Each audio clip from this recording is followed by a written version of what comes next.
The other one was the maximum building coverage standard. Again, that was something that still was nagging at the soul of the village board. And again, we did not adopt a reduced maximum building coverage standard, which was something that was talked about at length and quite vigorously debated, both at Plan Commission public hearings by the Plan Commission itself and ultimately at the village board level. And so as a follow-up to that, the village board asked for another workshop discussion to kind of talk this through, because in that same context, the board also recognized that they were struggling with recommendations from the Zoning Board of Appeals for various variation requests, again, having to do with the issue of maximum building coverage, and a desire on the part of the village board to say, you know what, it's really in the community's best interest to go ahead and encourage people to reinvest in their property, and more so to remodel an existing home and preserve, for example, a historic home or existing housing stock rather than having it replaced with new construction. And so what the board conceived on its own through this discussion was what's called, working title of it is Administrative Adjustment Process.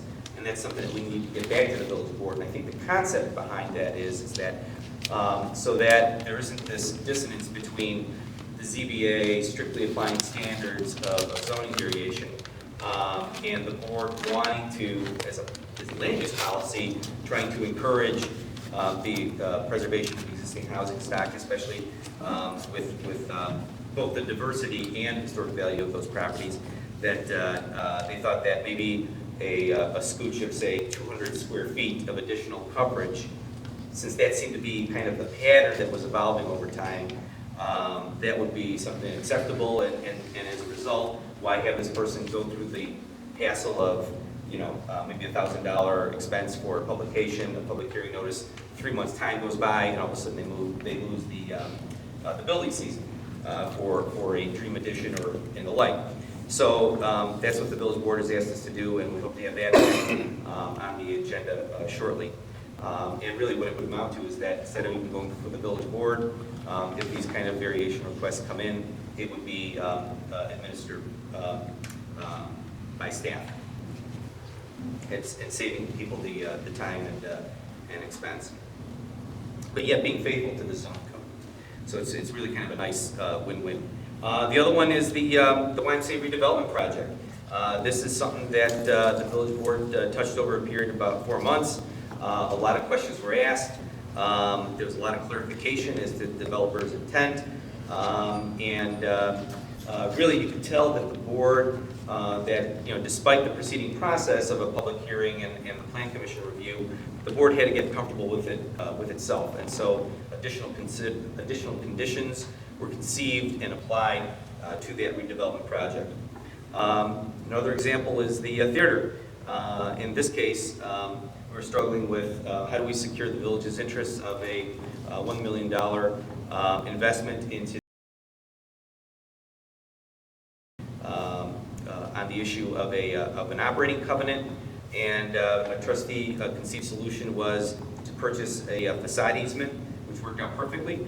Although there was a tax consequence and we had to kind of do a minor adjustment to that, but really it was the village would purchase this facade easement, and then at some point in the future that the theater ceases to operate, that $1 million will be returned back to the village. So it really was an elegant solution there as well. And then another one is District 102's request for TIF funding for Tuck Point.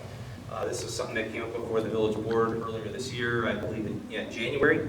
And they asked for TIF funds for a specific project for Casa School.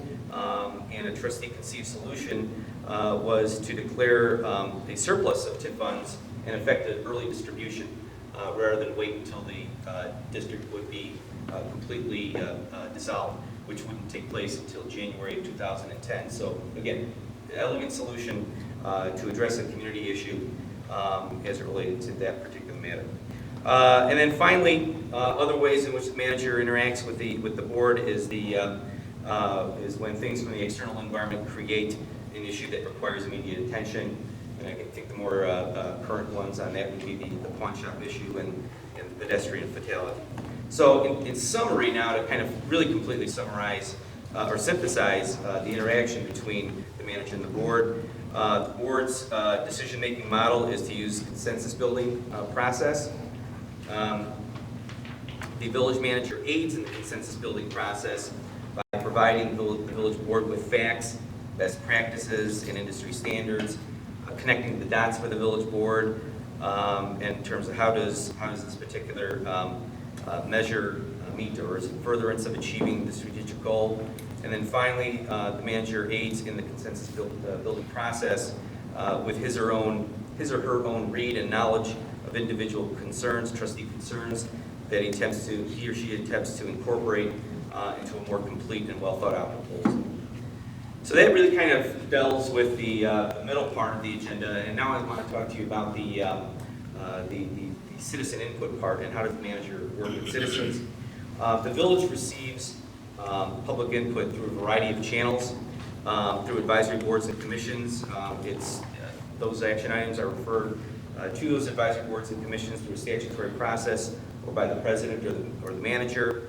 The village board talks to friends and neighbors about particular issues or matters of interest, and they get feedback from those individuals, and it's perfectly appropriate, as well as the village board bringing forth issues that are generated by friends and neighbors that make inquiry of them. We host town meetings every other year. We get out to the neighborhoods to make the village board making itself readily accessible to residents, and those have been effective. Letters and emails. Technology has certainly brought government closer to residents. We received a ton of emails on the zoning code amendments, on the pawn shop, and even residential burglaries.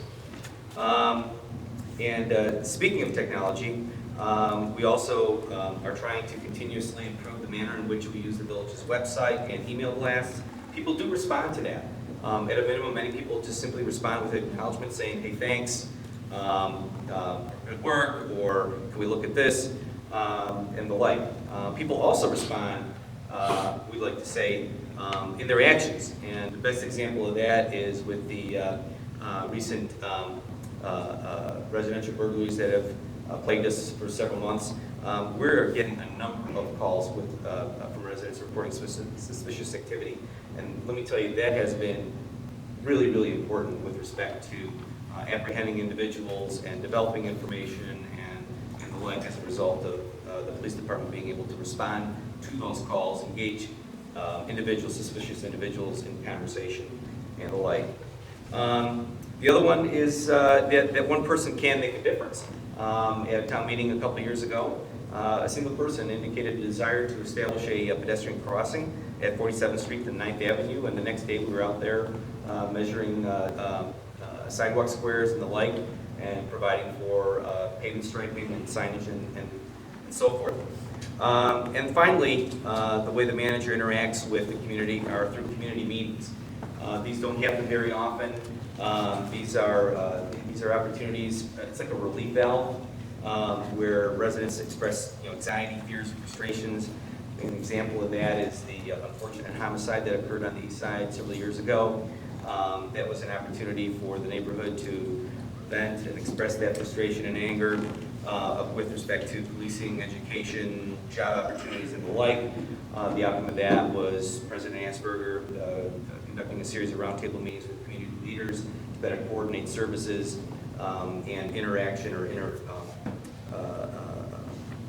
interaction with the community. The other one with that is that last year we conducted an information fair to allow residents to know of low-income assistance available for ComEd, NICOR, senior service, and weatherization programs going into the fall. The other community meeting that we had was in the tragic fatality which occurred. That was an opportunity for the public to make comment, and it also gave us the opportunity to express our commitment to take subsequent actions which were immediate, comprehensive, and professional.